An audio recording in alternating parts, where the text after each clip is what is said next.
কি নাই? পাক পবিত্রতা অর্জন থেকে শুরু করে রাষ্ট্র পরিচালনা পর্যন্ত সব আল্লাহ কোরআনে শিখাইলেন। কিন্তু আমাদের কপাল খারাপ, কোরআন শরীফের কাছে আমরা এইসব জিনিস আনতে গেলাম না। কি আনতে গেলাম? গরু চুরি হয়ে গেছে, চাল পোড়া দেন।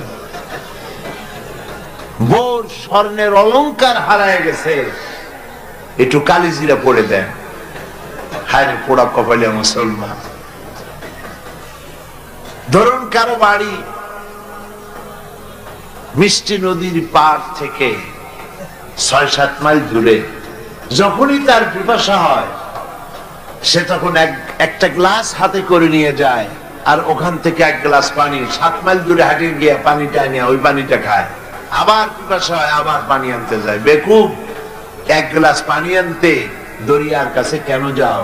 দরিয়াকে বলো, তুমি তো বিশাল দরিয়া, তোমার বাড়ির কাছে প্রতিদিন 1 গ্লাস পানি নিতে আমি পারবো না, আমার বাড়ি পর্যন্ত ছোট্ট একটা নদী প্রবাহিত করে দাও। দরিয়া পারে না ছোট্ট আর একটা নদী দিতে? পানির অভাবটা খাল দিতে পারে না? খাল দিতে পারে, নদী দিতে পারে, সমুদ্র কিনা দিতে পারে, বিশাল পানির ভান্ডার। কোরআন শরীফ বিশাল এক নিয়ামত। এই নিয়ামতের কাছে আমরা গেলাম ওই 1 গ্লাস পানি আনার মতো। সমুদ্রের কাছে 1 গ্লাস পানি আনতে যাওয়া যেরকম, ওই রকম বেকুবের মতো তাবিজ পড়া, কালিজিরে পড়া, কালো সুতো পড়া, লাল সুতো পড়া, এইসব আনতে গেলাম। এই জন্য মার খাইছি। মার কেন খাই? বুঝতে হবে মার খাওয়ার কারণ কি। কোরআন শরীফ যাদের কাছে, তারাই তো পৃথিবীতে এখন মার খাচ্ছে বেশি। এটা ঠিক কিনা?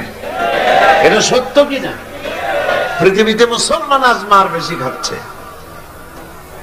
এই মার খাওয়ার কারণ কোরআন থেকে দূরে সরে যাওয়া। এই কোরআনে কারীম যদি আমরা বুঝতে পারি এবং জীবনের উপরে চালু করতে পারি, আমাদের ভাগ্য আবার সেই পথে ফিরে আসবে।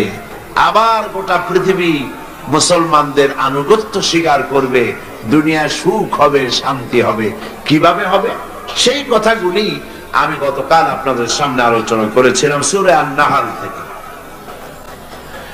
আল্লাহ রাব্বুল আলামিন কোরআনে কারীমের মধ্যে সূরা আন-নাহলের প্রথম রুকুর শেষ আয়াতে আল্লাহ পাক বলছেন, ওয়া আলাল্লাহি কাসদুস সাবিলি ওয়া মিনহা জাইদ ওয়ালাউ শাআ লাহাদাকুম আজমাইন।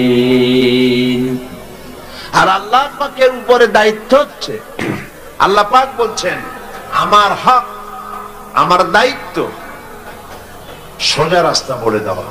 সোজা রাস্তা বলে দেওয়ার দায়িত্ব আমার। যেখানে রয়েছে বাঁকা পথ, এই পৃথিবীতে অসংখ্য বাঁকা পথ আছে, সেই বাঁকা পথে চলবেন না সোজা পথে চলবেন? যে আল্লাহ পাক নবী প্রেরণ করেছেন পৃথিবীতে বানিয়ে, নবীদেরকে প্রেরণ করেছেন যাতে করে মানুষ নবীদের আদর্শ গ্রহণ করে জীবনের চলার পথের দিশা নিয়ে নেয়। এই নবুয়তের মিশন, এর মধ্যে সর্বশ্রেষ্ঠ নবী যিনি, তিনি হচ্ছেন আমাদের নবী, বিশ্ব নবী মুহাম্মদুর রাসূলুল্লাহ সাল্লাল্লাহু আলাইহি ওয়াসাল্লাম। আমাদের কল্যাণের জন্য, আমাদের বাঁচার জন্য তার পথকেই ধরতে হবে এবং ওই পথ আমাদেরকে অনুসরণ করতে হবে। আল্লাহ রাব্বুল আলামিন এমন এক নেতা, এমন এক বিশ্ব নবী আমাদেরকে দান করেছেন, যার চরিত্রের ব্যাপারে আল্লাহ পাক নিজে সার্টিফিকেট দিয়েছেন, সার্টিফাই করেছেন। আল্লাহ পাক বলছেন, ওয়া ইন্নাকা লাআলা খুলুকিন আযীম। আপনি হচ্ছেন মহৎ চরিত্রের উপরে প্রতিষ্ঠিত, মহান চরিত্রের অধিকারী। আজিম আরবিতে অনেক প্রশস্ত, এটাকে আরবিতে বলা হয় আরিদ। আর অনেক গভীর, এটাকে আরবিতে বলা হয় আমিক। কিন্তু যেই গভীরতা মাপা যায় না, এত গভীর যে মাপা যায় না, এত চওড়া যা মাপার ফিতা নাই, এটা কি বলা হয় আজিম। নবী করিম সাল্লাল্লাহু আলাইহি ওয়াসাল্লামের মহান চরিত্র এত বিশাল, আজিম, যা মাপার কোন ফিতা যন্ত্র পৃথিবীতে আবিষ্কার হয় না। তিনি হচ্ছেন আসল নেতা। তাকে ফলো করো, তাকে অনুসরণ করো, তিনি যা বলেছেন সেটাই অনুসরণ করো। দেখুন নবী করিম সাল্লাল্লাহু আলাইহি ওয়াসাল্লামের চরিত্র, আখলাক, আখলাকের মেয়ার আল্লাহ কোন পর্যায়ে নিয়ে গিয়েছেন। যুদ্ধ করে তিনি ইসলাম প্রচার করেন নাই, তিনি ইসলাম প্রচার করেছেন ভালোবাসা দিয়া, মোহাব্বত দিয়া। সুবহানাল্লাহ বলেন। লোকেরা আকৃষ্ট হয়েছে তার ভালোবাসায়, তার মহব্বতে, তার উদারতায়। আপনারা বলতে পারেন বদর, ওহদ, খন্দক, তাবুক তাহলে হলো কেন? এই যে যুদ্ধগুলি হয়েছে, সমস্ত যুদ্ধগুলি ছিল ডিফেন্সিভ, আক্রান্ত হয়েছে, নবী তার জবাব দিয়েছেন। কোন যুদ্ধ নিজে আক্রমণকারী হননি, আক্রান্ত হয়ে জবাব দিয়েছেন। নইলে মানুষের কাছে তিনি দ্বীন প্রচার করেছেন উদারতা দিয়ে, ভালোবাসা দিয়ে। মানুষকে তিনি বলতেন, যখন যে দাওয়াতের জন্য যারা বেরোতো, তিনি তাদেরকে বলতেন ইয়াসসিরু ওয়ালা তুআসসিরু, বাশশিরু ওয়ালা তুনাফফিরু। মানুষকে ইসলাম দ্বীনকে সহজ করে বুঝাও, কঠিন করে বুঝায়ও না। মানুষকে জাহান্নামের ভয় দেখায়া দ্বীন থেকে সরায় দিও না।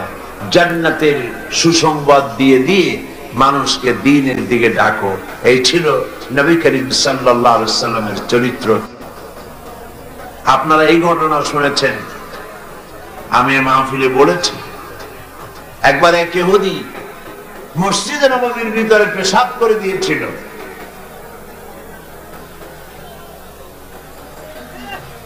সাহাবায়ে কেরাম অসন্তুষ্ট হলেন এবং তাকে শাস্তি দিতে চাইলেন।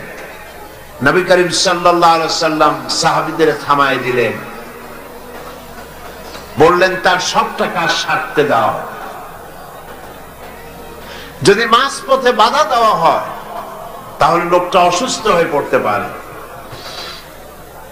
যখন কাজ শেষ হয়েছে, পেশাব শেষ হয়ে গিয়েছে, নবী করিম সাল্লাল্লাহু আলাইহি ওয়াসাল্লাম তাকে ডাকলেন এবং বললেন, তুমি যে কাজটি করেছো তুমি জানো এটা কোন জায়গা? সে বলল না, জানি না। নবী করিম সাল্লাল্লাহু আলাইহি ওয়াসাল্লাম বললেন, জায়গাটি হচ্ছে আমাদের ইবাদতের জায়গা। তোমাদের ইবাদতের জায়গায় যদি কেউ এই কামটা করত তাহলে তোমার কেমন লাগতো? খবরদার ভবিষ্যতে কখনো তুমি এই মসজিদের ভিতরে, উপাসনালয়ের মধ্যে, ইবাদতের জায়গার মধ্যে এই কামটা করবা না। ইহুদি বলল, আমি মনে করেছিলাম আপনি বুঝি বাদশাহ, রাজা বাদশাদের মতো।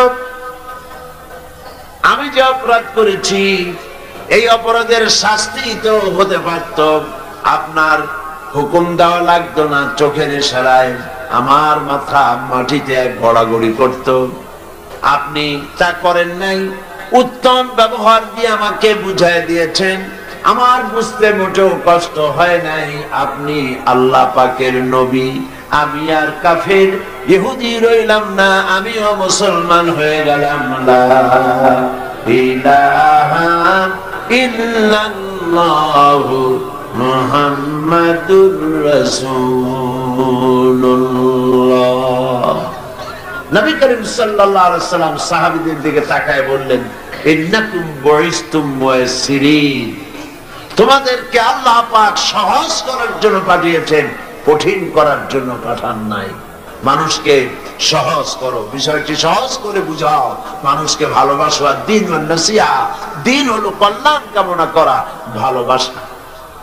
নবী করিম সাল্লাল্লাহু আলাইহি ওয়াসাল্লামকে আল্লাহ পাক পাঠালেন, দায়িত্ব দিলেন তাকে দ্বীন বোঝাবার, তাওহীদ বোঝাবার, মানুষকে আখিরাত বোঝাবার, রিসালাত বোঝাবার, এই দুনিয়াকে কিভাবে পরিচালনা করবে সেই কথাগুলি বোঝাবার জন্য নবী করিম সাল্লাল্লাহু আলাইহি ওয়াসাল্লাম মানুষকে বলেছেন, মানুষকে বুঝাইছেন।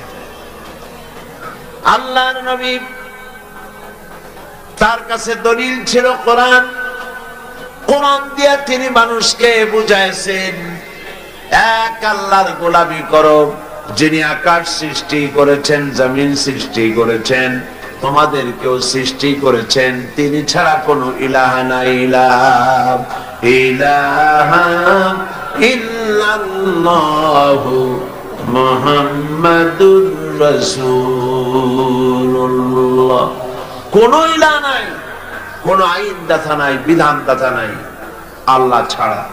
এক আল্লাহর গোলামি করো।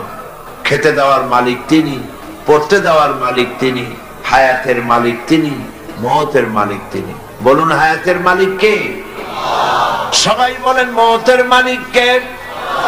খেতে দেওয়ার মালিক কে? কষ্ট থেকে মুক্তি দেওয়ার মালিক কে? বিপদ থেকে বাঁচাবার মালিক কে? হাসাবার মালিক কে? কাঁদাবার মালিক কে? ফাআলুল লিমা ইউরিদ, যা খুশি তাই তিনি করতে পারেন। এই জিনিসগুলি যারা মুসলমান তাদের বোঝা উচিত। মুসলমানেরা না বুঝেই আল্লাহ পাকের সঙ্গে শিরক করে, আল্লাহ পাকের সঙ্গে অংশীদার স্থাপন করে। ছেলে নাই, বিয়ে করেছে, 10-12 বছর বয়স হয়েছে, বিয়ে হয়ে গেছে, ছেলে নাই, মেয়ে নাই, খাজা বাবাদের কাছে যায়, মাজারের কাছে যায়, মানত সানত করে, সেখানে নিজের ছেলে কামনা করে, চাকরিতে প্রমোশন কামনা করে, স্বাস্থ্য ভালো হওয়ার জন্য বলে, ক্ষমতায় যাওয়ার জন্য বলে। এই কথাগুলি এইভাবে বলা আল্লাহ ছাড়া অন্যের কাছে, এটাই হচ্ছে শিরক। এই শিরক থেকে মুক্ত করার জন্য নবী করিম সাল্লাল্লাহু আলাইহি ওয়াসাল্লাম মানুষকে বুঝাইছেন। আমরা কি সেই শিরক মুক্ত হতে পেরেছি? আমরা মুক্ত হতে পারিনি। আমাদের ভিতরে বহু মুসলমান আছে যারা নামাজ পড়েন, রোজা রাখেন, কপালে দাগ পড়ে গেছে, তারপরেও সবের নিয়ত করে শিরক করেন। বলেন নাউযুবিল্লাহি মিন যালিক।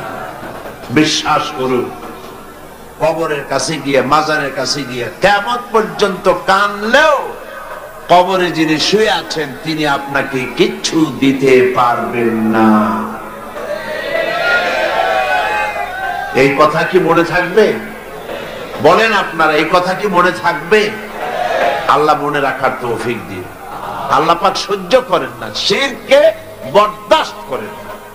বহুবার আমি এ কথা এখানে আলোচনা করেছি, ওলামা হাজারাত এ কথা আলোচনা করেছেন। কোথায়? চট্টগ্রাম থেকে, খুলনা থেকে, যশোর থেকে বাস ভাড়া করে শাহজালাল রহমতুল্লাহ আলাইহির মাজার, শাহপরান রহমতুল্লাহ আলাইহির মাজারে সে সিন্নি দেওয়া, টাকা দেওয়া, পয়সা দেওয়া, মান্নত করা, সেজদা দেওয়া হারাম, জায়েজ না। আবার এখান থেকে যাচ্ছে চট্টগ্রাম, সেখান থেকে আসতেছে এখানে, এখান থেকে যাচ্ছে আজমিরে, সেখান থেকে যাচ্ছে বাগদাদে। নাউযুবিল্লাহি মিন যালিক। কোথায় যাও? আল্লাহ সব, আল্লাহ পাক দেখছেন। আল্লাহকে সেজদা দাও। যদি কোনো অসুবিধা হয়, ফাইজা ফারাগতা ফানসাব ওয়া ইলা রাব্বিকা ফারহাব। আল্লাহ পাক বলেছেন, তুমি যখন অসহায় পড়বে, তুমি যদি অসহায়ত্ব ফিল করো, যখন তুমি খালি হাত হয়ে যাবে, দাঁড়িয়ে যাও আর তোমার প্রভুর, তোমার রবকে বিনয়ের সঙ্গে ডাকো, তাকে সেজদা দাও। বিপদ হয়েছে, মসজিদে চলে যান। শুনতেছেন আপনারা? বিপদ হয়েছে, মসজিদে চলে যান, কাজায়ে হাজাত 2 রাকাত নামাজ পড়ে, আল্লাহকে সেজদা দেন, চোখের পানি ফেলেন, 50,000 বছর শাহজালালের মাজারে গিয়া চান্দা দিয়া পয়সা দিয়া গজাল মাসরে মুড়ি খাওয়া জানা হবে, এক সেজদায় আল্লাহ তাই করে দেবে। শাহজালাল রহমতুল্লাহ আলাইহি আল্লাহর ওলি, আল্লাহর মাহবুব বান্দা, তিনি মাখলুক আর আল্লাহ হচ্ছেন খালিক। আল্লাহ কি? খালিক। আল্লাহর ওলি, আল্লাহর মাহবুব বান্দা, তার মাকামে তিনি আছেন। আপনি জিয়ারতে যাবেন, সূরা ফাতিহা পড়ুন, সূরা ইখলাস পড়েন, সিন্নি দেওয়ার দরকার নেই, দোয়া করে আসেন। কিছু পাবেন না, দিতে যাবেন, সূরা ফাতিহা পড়ুন, সূরা ইখলাস পড়ুন, দরুদ শরীফ পড়ুন, দোয়া করুন, নিজের জন্য করুন, কিন্তু ওনার কাছে কিছু চাবেন না। আপনারা কথা বুঝতেছেন?